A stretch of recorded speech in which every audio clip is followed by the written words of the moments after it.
అనకాపల్లి జిల్లా ప్రవాడలో 20,876 కిలోల గంజాయిని పోలీసులు ధ్వంసం చేశారు. 490 కేసుల్లో పట్టుబడిన గంజాయి ధ్వంసం చేశారు.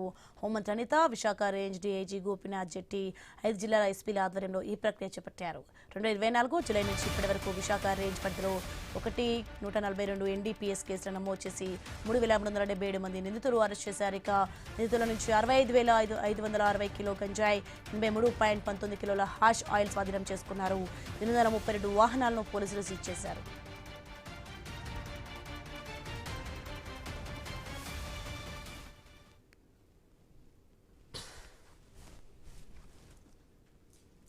రైట్కి ఇదే అంశానికి సంబంధించి మరింత సమాచారం మా ప్రతినిధి రాజు అందిస్తారు ఫోన్లో.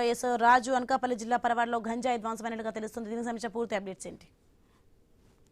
ఏదైతే విశాఖపట్నం రేంజ్ కు పరిధిలో ఉన్నటువంటి ఇప్పటి వరకు ఉన్నటువంటి జిల్లాలు ఏవైతే ఉన్నాయో జిల్లాలకు సంబంధించి కూడా ఇటీవల కాలంలో పట్టుకున్నటువంటి గంజాయి, అదేవిధంగా యాషిస్ ఆయిల్ సంబంధించి కూడా రోజు నిర్వహిస్తున్నట్టు తనిఖీల్లో పట్టుబడినటువంటి దాదాపు 20,876 కేజీల గంజాయిని అయితే ఈ రోజు ధ్వంసం చేయడం జరిగింది. దాదాపు 490 కేసులకు సంబంధించి అయితే 20,876 కిలోల గంజాయి పట్టుకోవడం జరిగింది. దాన్ని ఈ రోజు అయితే పరవాడ, అనకాపల్లి జిల్లా పరవాడ సమీపంలో బహిరంగ ప్రదేశంలో దాన్ని అయితే విశాఖ రేంజ్ డీఐజీ గోపీనాథ్ జెట్టి ఆధ్వర్యంలో 5 జిల్లాల ఎస్పీలు, రాష్ట్ర హోంశాఖ మంత్రి పర్యవేక్షణలో ఈ గంజాయి ధ్వంసం అయితే చేయడం జరిగింది. ఇప్పటి వరకు కూడా అంటే ఇటీవల కాలంలో ఒడిశా మీదుగా వస్తున్నటువంటి గంజాయి మీద అయితే ఉక్కుపాదం మోపడం జరిగింది.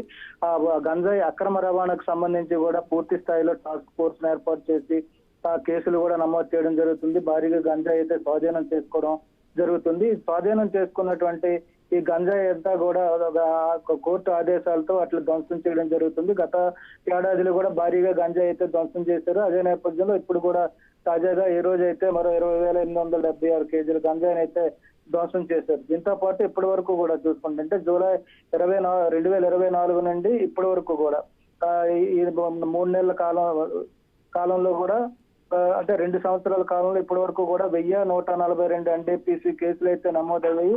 అదేవిధంగా 3,377 మంది నిందితులను అయితే అరెస్ట్ చేశారు. వాటి నుంచి 65,560 కిలోల గంజాయిని స్వాధీనం చేసుకున్నారు. అదేవిధంగా 83.19 కిలోల హాషిస్ ఆయిల్ కూడా స్వాధీనం చేసుకున్నారు.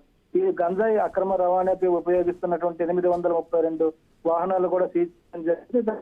ఇటీవల కాలం గంజాయి కంటే కూడా హాషిస్ ఆయిల్ అయితే ఎక్కువ రవాణా చేయడం జరుగుతుంది. ఎందుకంటే గంజాయి అయితే పట్టుబడుతూ తొందరగా దొరికిపోతున్న నేపథ్యంలో అక్రమార్కులు అయితే కొత్త మార్గాల్ని వెతుక్కుంటూ అందులో హ్యాషిష్ ఆయిల్ తయారు చేసి దాన్ని ద్రవ రూపంలో గంజాయిని అయితే ద్రవ రూపంలోనికి మార్చి తరలించడం జరుగుతుంది. దాని మీద కూడా పోలీసులు అయితే దృష్టి పెట్టి అక్రమ గంజాయి రవాణాతో పాటు హ్యాషిష్ ఆయిల్ కూడా స్వాధీనం చేసుకోవడం జరుగుతుంది. ఈ నేపథ్యంలో ఇప్పటి వరకు కూడా 3,377 మంది నిందితులను అయితే అరెస్ట్ చేసినట్టు వాళ్ళ దగ్గర నుంచి కూడా 1,142 ఎన్డీపీఎస్ కేసులు అయితే నమోదు చేయడం జరిగింది. దీనికి సంబంధించి ఈ రోజు అయితే మొత్తం అక్కడ ఉన్నటువంటి 20,876 కిలోల గంజాయిని అయితే స్వాధీనం చేసుకున్నటువంటి 20,876 కిలోల గంజాయిని ధ్వంసం చేయడం జరిగింది.